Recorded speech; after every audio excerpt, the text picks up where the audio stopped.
Well, welcome back, everybody. I hope you guys managed to have something to eat during the lunch break. We really appreciate the engagement we've had so far. It's been tremendous. We hope we will keep that going. At this point, it is my pleasure to introduce the session Trends in Course Delivery Options and Implications for Transfer. And I'm going to pass the virtual microphone over to my colleague, Dr. Anna Takina, who is going to introduce our panel.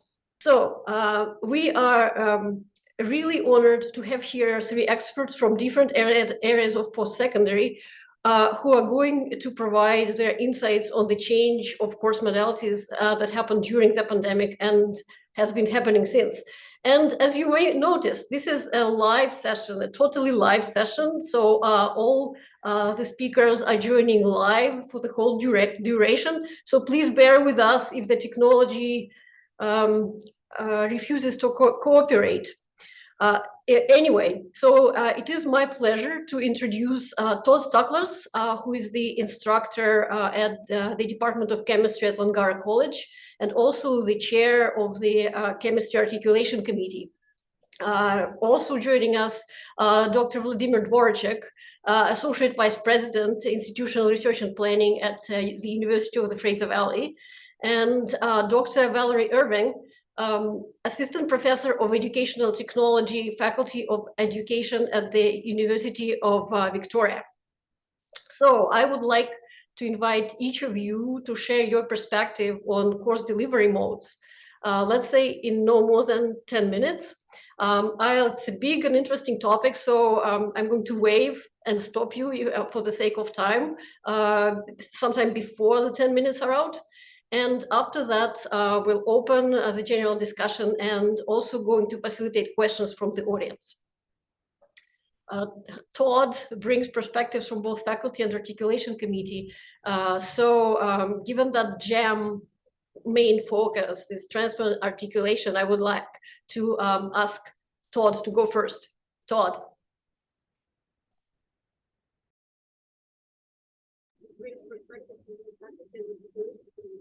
Given that JAM main focus is transfer articulation, I would like to... Todd, if you could please mute the Whova app and then please go ahead.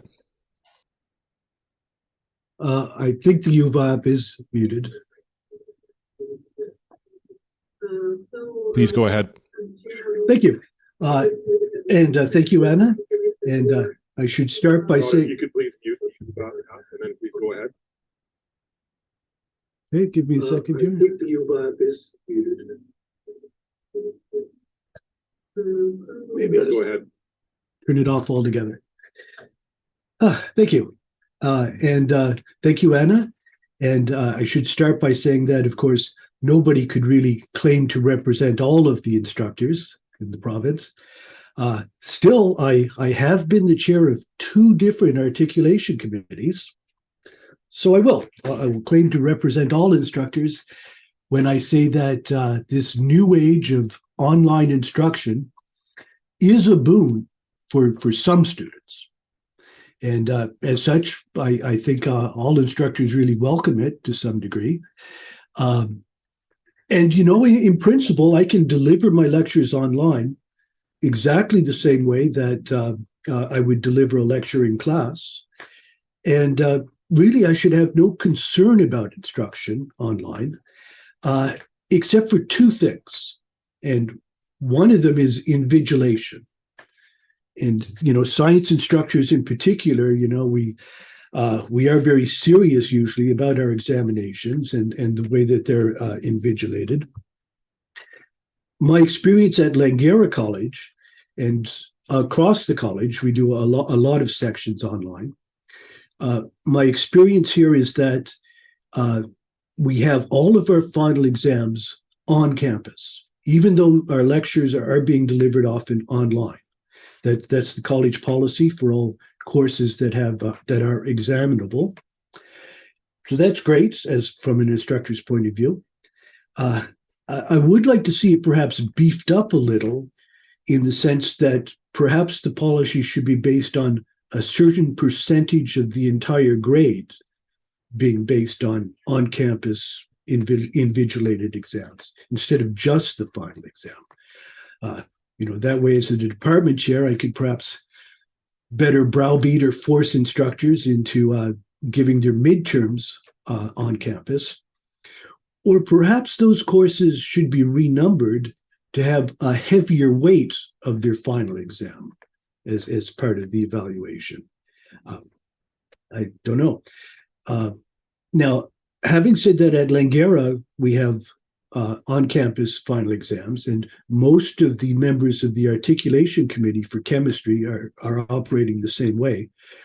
We do have members of the committee who have for a long time been doing distance learning or open learning at TRU Online at Athabasca University. And they do have invigilation centers for their exams, but they do now also have an option for using this Proctor University technology. I'm not familiar with that myself. I haven't seen if I could actually cheat using it, but I'm sure it's been well tested, and the technology, I'm sure, continues to mature. And at our articulation committees meetings, nobody has really raised concern about invigilation using ProctorU. We discuss it. Apparently, students don't like it much, but there's been no real issue with it. So what was the other concern I had? Oh, yes. So this is more just science, and that concern with online instruction is around laboratories. And chemistry, I would say, perhaps in particular, we're training students to work with hazardous materials and how to use big, expensive pieces of equipment. And most of those chemistry courses will continue to have on-campus laboratories. It's not necessarily the case for first-year general chemistry courses. And referring again to our colleagues who do distance learning, they have, like 10, 15 years ago, developed home kits for students who are doing completely distance learning, where they send them the kits that have necessary bits of volumetric and gravimetric tools and chemical reagents so that they're doing first-year chemistry labs at home. And they worked quite hard putting that pedagogy together, showing that the learning outcomes of a standard lab were being met. And certainly in my history with the committee, there's been no great concern. They're working hard at it. I should say, in terms of trends, I don't really see it being adapted, though, much by other schools. It's actually very expensive. It's an expensive way to dispense chemicals and get them out there. And a lot of manpower. You're trying to help the students to set up their experiments and trying to assess via camera or photographs how they're actually doing the laboratories, and then having to examine them on their laboratories. There's actually a lot of overhead involved. So I don't think we'll see that as a trend at the colleges in general. And we'll all continue to do our standard laboratories. And that essentially is what I have to say, or at least in terms of specific concerns, that the exams for the most part on campus, the labs for the most part on campus, lectures online, that still does give a lot of help to many students. And just more generally, I mean, with the report that Valerie and others have helped prepare, I mean, they very rightly focus on helping students with accessibility and recognizing that many students would have mobility issues or have responsibilities as a caregiver. I just like to add to that probably at every school, there are instructors facing the same challenges. And so this move towards online instruction, it's more than just study from home. It's also a work from home, right? Which is good, but now there's other challenges with that, right? I mean, if the majority of our students want to be on campus and the majority of our instructors want to be on campus, but now you have to try and balance with the instructors needing online access and students needing online access. Can we really get the balance right between them? that's another challenge for the poor beleaguered department chairs. I'm looking forward to Vlad's presentation on the effectiveness of the online instruction, because I guess in the end it has to be more than what the students or the instructors want. As somehow we have to be able to decide what really works. Thank you. Thank you so much, Todd, for overviewing some issues and opportunities that the online delivery has brought to different campuses. So that's, and focusing on the faculty and also, department chairs as well. So let us switch to the different. And I should say I can't hear.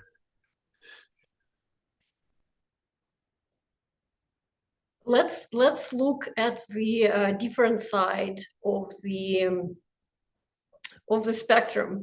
Let's talk about students. Many institutions have been tracking students' reactions and preferences for different course delivery options. And Vlad, I'm turning to you for the information on the specifics, what they track. So Vlad. Thank you, Anna, and thank you, Todd, for your presentation. Very interesting. So I'm going to talk about instructional methods, whether they're online, hybrid, or face-to-face. So next, please. So choice of instructional method matters. It matters in capital and space planning. It matters in student access and student success, community engagement, and perhaps even in terms of faculty workload. We have a unique time in history to look at this issue. So we have the pre-pandemic, where a small amount of activity was online, the pandemic, where it was almost 100%, and now post-pandemic, where institutions have returned to in-person, but the online is more than it was before. And it's not just post-secondary that's looking to see what the optimal amount of instruction or work activity is online. I think it's institutions throughout society are looking at this.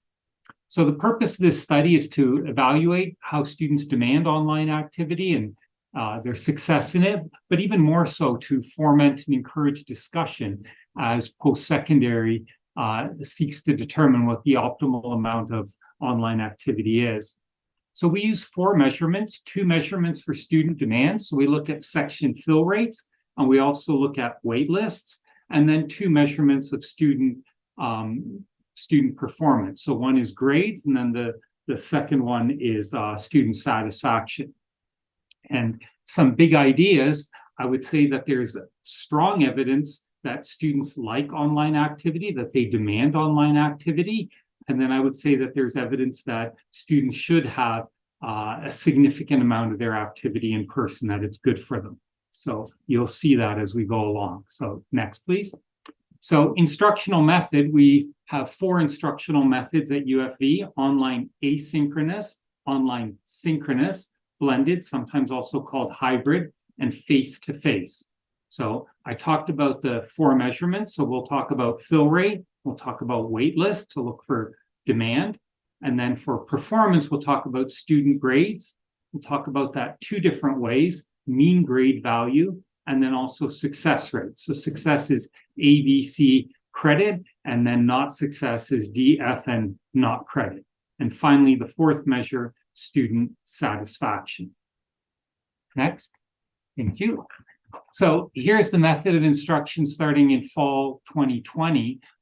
So fall 2020 is a pandemic term, and you can see that 98% of instruction at UFV is online, split almost evenly between asynchronous and synchronous. Prior to the pandemic, about 8% of UFV activity was online. And then fall 21 is the first term back. It's 40% face-to-face. And then the final term in this study was fall 2022, which was 60% online. And more recently, we're about a little more than 60% face-to-face. And more recently, we're a little more than 60% face-to-face and some 20 or 25% online, depending on how you measure it. Okay, next. So what about course level? So here we have it by 100, 200, 300, and 400. And you can see that for 400, you have the most face-to-face. So I don't know if I would have guessed that, but the differences aren't that big. The online instruction is somewhere between 20 and 30% for the academic level. For developmental, it's almost all has an online component, and vocational is split sort of evenly between the three with no online asynchronous. Next. Okay, so here are some fill rates. So the left column is online asynchronous. So that's the most removed, I'll call it. And then online synchronous, blended, and face-to-face. So as we move from left to right, we move from ultimate flexibility and student distance from instruction to face-to-face being in the classroom. And you can see the fill rate is the highest for online asynchronous, the second highest for online synchronous, lower for blended, and lowest for face-to-face. And that holds across terms as well. I believe there's only one term with significant activity, fall 21, where the face-to-face is not the lowest fill rate. So I would say that the fill rates, you could even group them in two, the two left columns online, and then the two right ones with face-to-face components. And the online ones are significantly higher, consistently significantly higher than the face-to-face ones. Next, please.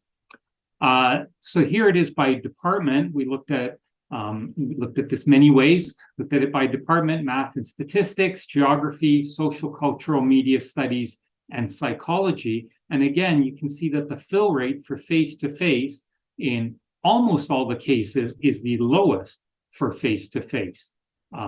There's a couple exceptions, but almost always the lowest, and online is typically higher. So even if you look department by department, we're seeing the same pattern.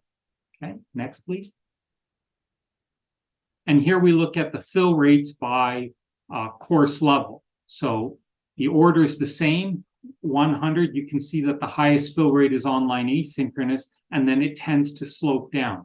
And that's the case for all four levels there. Not perfect, but it definitely looks like it's sloping from left to right. So again, we see higher fill rates for online and the least for face-to-face by course level. Next, please. Okay, so I would say the fill rates provide strong evidence that students like online activity. Now, we should mention, or I should mention, that we don't have a controlled experiment. So it's not that we ran a quarter of sections in the 4 different categories and made the observation. The sections were what they were, and then we observed the fill rates. So as with all social science experiments, they're what you observe, they're not what you design. So here we look at the wait list. So I'll focus on the rightmost column, the winter 23, and you can see online campus had 53% of the wait list, and it had 25% of the instructional activity. So the wait list for online is disproportionately high. The in-person had 35.8% of the wait lists, but it had over 60% of the instruction. So the wait lists are consistently higher, relatively speaking, for online than they are for in-person. Okay. Student grades. So here's some student grades at UFV by term. You can see that they're kind of around 3, a little bit over 3. There's a exceptional term in fall 21 when we had the floods in the Fraser Valley, and a lot of sections went to credit, no credit. And so there was less failure, and you have high grades there. You have 332. Okay, next slide, please. So here are the grades by term, by instructional method. And you can see that online synchronous is the highest grade in all 3 terms. The lowest grade can be one of 3, face-to-face, online synchronous, or online asynchronous. And I'd also point out that the differences are really small, right? So in fall 21, online synchronous is 341, but blended is 337. So the differences are very small. And the lowest grade, the ordering of the grades varies across the semesters. So I would say there's no definitive pattern. I would say the results here are mixed. The other thing I'd say is this is not a measure of what students learned. We don't have standardized exams across sections or courses. And so this is a measure of grades that instructors gave to students. Okay, next slide, please. And here it is by success rate in the left column and not success rate in the right. The success rate seems to be a little higher for the online, though not universally so. And the blended has the lowest. But again, the differences are very marginal. Okay, next, please. Survey results. So here's satisfaction from the CUSC survey. There's all students, then grouped by small, medium, and large universities, and finally UFV. Universally, in-person, students report the highest success, then hybrid, then online synchronous, finally online asynchronous is the lowest. So it's the exact opposite of student demand. I was surprised to see this. Next, please. So I would say that the demand for online instruction is strong. We've seen evidence of that by fill rates and wait lists. And student performance grades, I would say indeterminate, and satisfaction very strong, that in-person leads to satisfaction. So in-person instruction might be like flossing your teeth and eating your vegetables. It's not something we necessarily like to do, but that's good for us. So thank you. Thank you so much, Vlad. Some fascinating statistics. I'm very surprised that higher grades did not lead to greater satisfaction for the online students. So curious to see how that is going to change. And Valerie has studied some trends in and intentions for institutions for offering online courses, online programs. And I would like to invite Valerie to share some main results from the study. Valerie, up to you. Thank you. That always happens. So thank you for having me. Before we get started, I'd like to share some participation tips. It'll be put in the chat, a link to this Google Doc where you can access the slides later, a direct link to the online trends report, how to engage me. And I'm also going to be available after the conference is over for a drop-in if you want to come up and chat. The Zoom link is linked right here. I'll be there between 2:45 and 3:30. And I provide some additional resources as well for further follow-up if you'd like to access these things. And then I leave a spot also for questions or comments. So I understand we don't have that much time now, but I'll check this document and respond in the next 24 hours asynchronously, or come by at 2:45 today. All right, so I will put this into slideshow mode. There you go. So I like this picture because it implies, the struggle we have, and people want to take different pathways, and yet we're trying to support equitable instruction for everybody. First, I also want to acknowledge that I'm in Victoria, and I like to acknowledge the Lekwungen, the Songhees, the Esquimalt, and Wasanich peoples, on whose traditional territory my family, and I work. And I do recognize my privilege and the impacts that colonialism has made, and do my part to support truth and reconciliation. So a bit about me. I'm an EdTech professor. I'm co-director of the Tech Integration and Evaluation Research Lab at UVic. I'm the president of OTESA, and I'm a member of the BC Digital Learning Advisory Committee, which has brought forward the digital learning strategy with the ministry. How I got into this was way back 2006. I got Canada Foundation for Innovation funding to develop the lab and basically play around with a lot of different technology at the time, different room setups and different modes. And I realized that we had a lot of issues with the binary of face-to-face and online. There's hybrid and blended, which means consecutive mixing, not concurrent. So I came up with the word multi-access learning to imply the concurrent mixing of these modes. It was one of the issues that came out in the study I'm about to share with you. So moving beyond blended is it's very complex. It impacts pedagogy, and there's a lot of social factors that come into play as well, as this was captured from one of the keynotes I gave years back.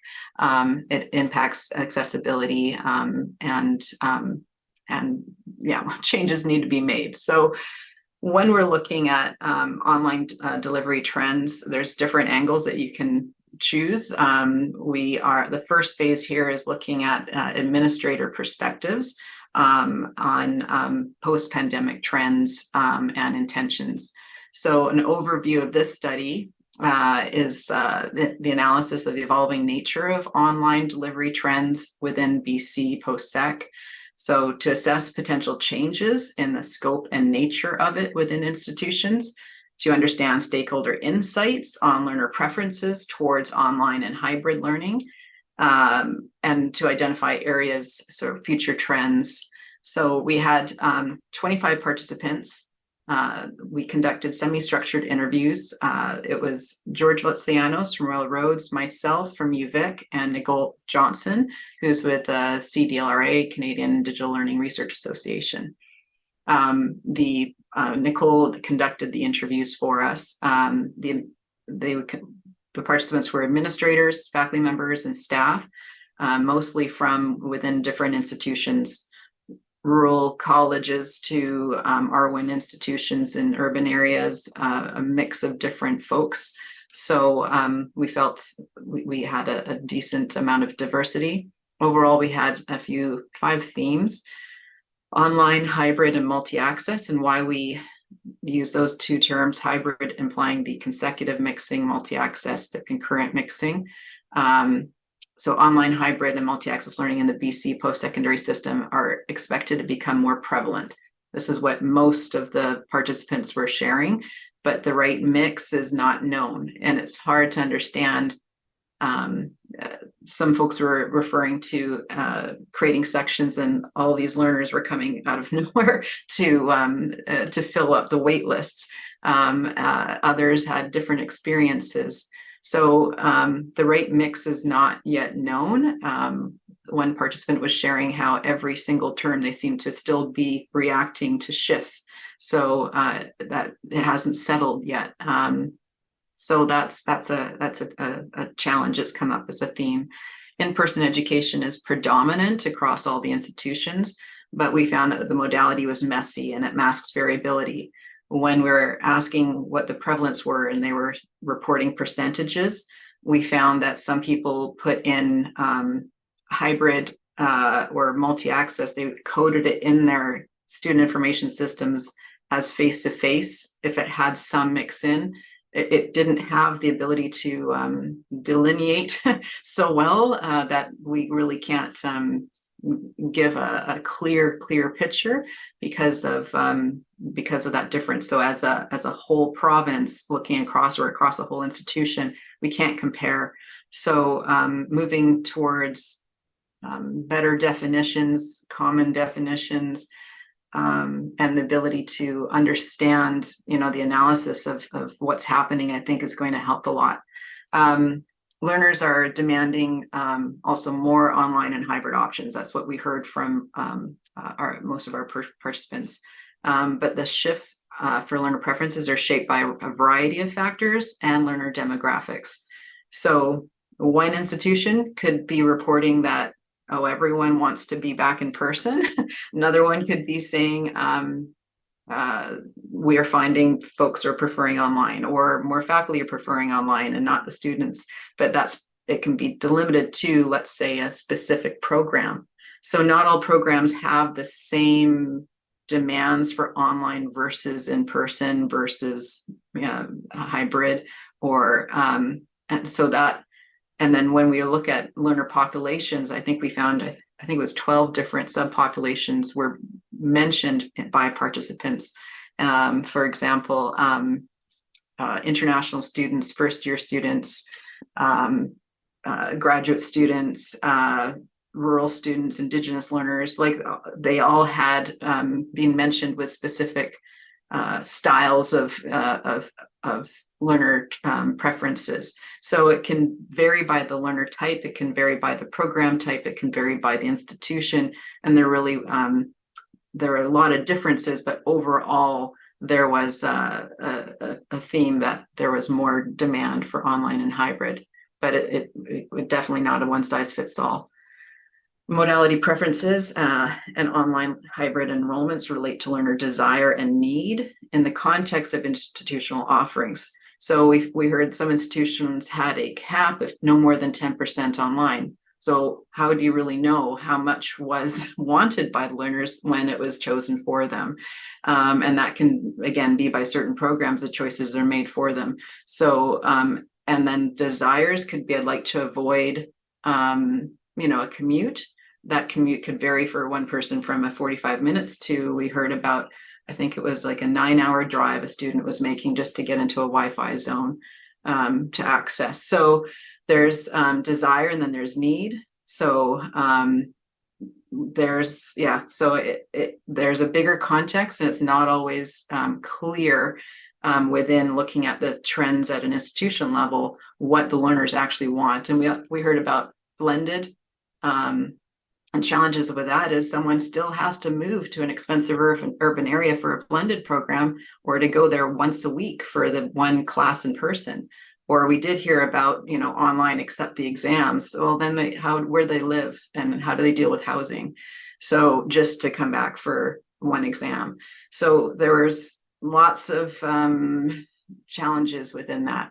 Online and hybrid learning can enable access. That was clear. And we can provide opportunities for equity, diversity, inclusion, and decolonization. And inclusion doesn't necessarily mean providing online. For some people, it has to be in person for them, especially folks with any cognitive issues. They needed to have someone in person with them to help. So parting recommendations, just looking at my time. So we need to develop criteria for determining course and program modality.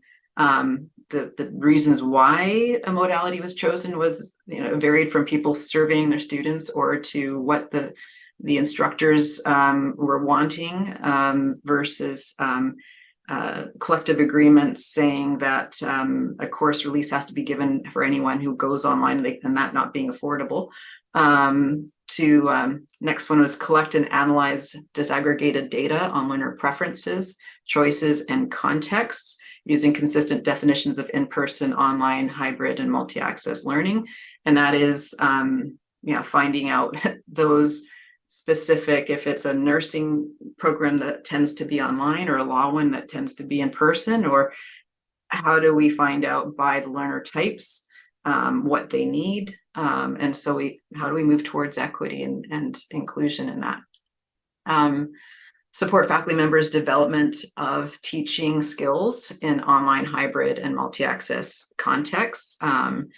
It's not just shifting your in-person class online. We did hear about a lot of needs for supports, and the supports were not equitable across institutions for supporting faculty members teaching online.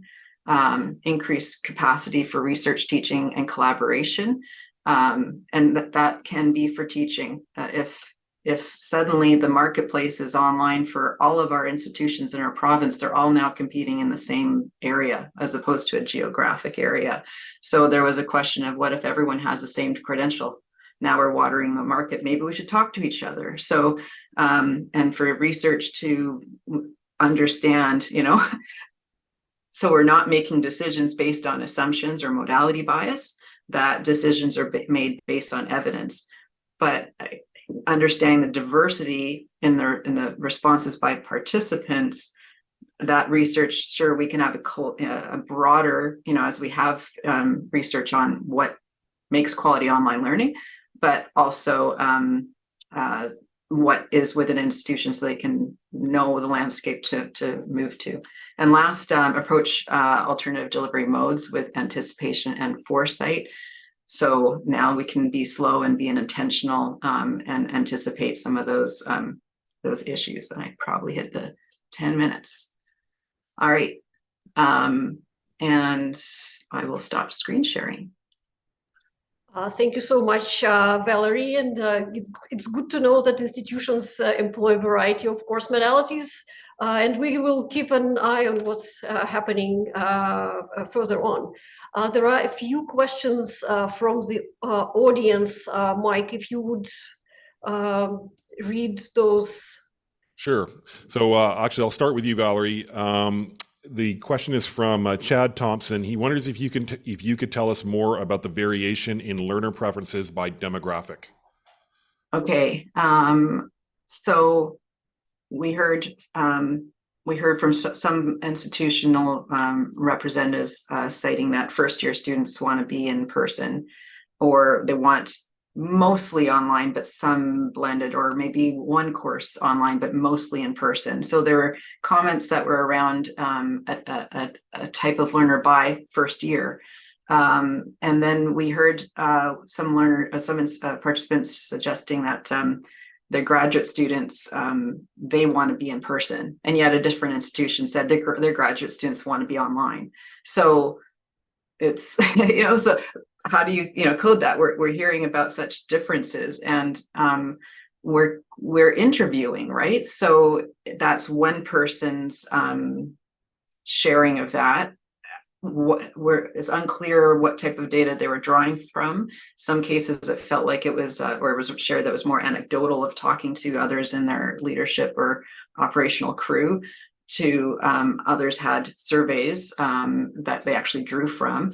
And it could also be referring to registration patterns, but because it's a qualitative study, we cannot just map that, but it would be different learners, Indigenous learners, still, I think it was wanting more online, and to stay in community was one reason, or to stay safe from COVID still. International students and things like policies making it that they had to be in person, but we don't know if that policy changes, what would their preferences be. So there's and then rural, for example, hearing people flying down long drives, really large efforts being made just to come and sit in a classroom.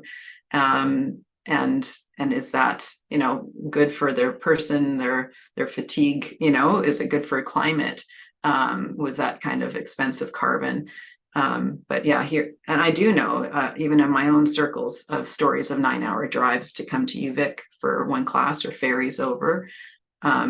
So there's a lot being done. So definitely rural, remote, they face sometimes big efforts coming into in-person classes when there's no alternative provided. Are there any other questions, Mike, maybe to other participants? There's a few more questions. This question is for Vlad. Did the research look at the outcomes with respect to different disciplines? So we didn't do grades by discipline, but we did do the fill rates by discipline. And I think when we looked at the student satisfaction, you can, for your own institution, we have looked at that a little bit by discipline, but absolutely the fill rates we did, not the wait lists and not the grades. All right, and then we have a question from Stephanie Boychuk. Were blended and online instructors included in this study trained in the instructional method? For example, was there specific training on design and delivery of effective online courses? This one's probably for either Todd or Vlad. Go ahead, Todd. Todd, you're on mute. Thank you. Now, in chemistry, it's actually a fairly small percentage of our courses which have online lectures, and it's specific to just 3 different instructors, really. And they have all volunteered to take sessions with our Teaching and Curriculum Development Center.